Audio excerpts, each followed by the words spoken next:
மச்சான் ஐஃபோன் வாங்கலான்னு இருக்கேன். என்ன மாடல் மச்சான்? 14 தான் மச்சான். ஐஃபோன் வாங்கணும்டா. ஐஃபோன்லாம் வாங்கி நாலு பிள்ளை கீழே வந்துச்சுன்னா டிஸ்பிளே போயிடுச்சுன்னா 25,000 ரூபாய் தண்ட செலவு தேவையா உனக்கு? டேய் வாங்கும் போதே வாடா. போ மச்சான். மச்சான் மச்சான் மச்சான் என்னடா நான் கம்ப்யூட்டர் ஆயிட்டேன்டா. என்னடா சொல்ற? ஏன்டா? டேய் உன் குடும்ப கஷ்டத்துக்கு இதெல்லாம் தேவையாண்டா? அது மட்டும் இல்லாம நீயே நல்லா யோசிச்சு பாரு. பசங்களோட டீ குடிக்கிற மாதிரி இருந்தா வேற 50 ரூபாயில முடியும். இதே உன் ஆளோட குடிக்கிற மாதிரி இருந்தா அவ ஸ்டார்பக்ஸ்ல தான் குடிக்கணும்னு சொல்லுவா. ஒரு காப்பியும் வந்து 400 ரூபாடா.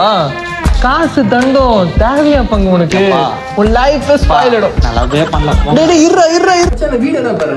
செம காமெடியா இருக்குல்ல மச்சான் உன்கிட்ட சொல்ல மாட்டேன். என்னடா? நான் பைக் வாங்கலான்னு இருக்கேன்டா. சூப்பர்டா. என்ன பைக்? எம்டிடா மச்சான். பிளாக் கலர் பார்த்தல. பிளாக் கலரா? ஆமாடா. டேய் பிளாக் கலர் தத்ரும் சொல்லுவாங்க. அது மட்டும் இல்லாம வந்து நீ எங்கன்னா நாலு பின்ன விழுந்து அடிபட்டு எதுனா ஆயிடுச்சுன்னா உன்னை ஹாஸ்பிட்டல்ல சேர்க்கணும். அது மட்டும் நம்ம வேற எப்போ நம்ம ஜாலியா இருக்கும். 3 பேர் போயிட்டு அந்த பைக்ல ஒன்னே ஒன்று கேட்குவா. உன் வாயில நல்ல வார்த்தையே வராது.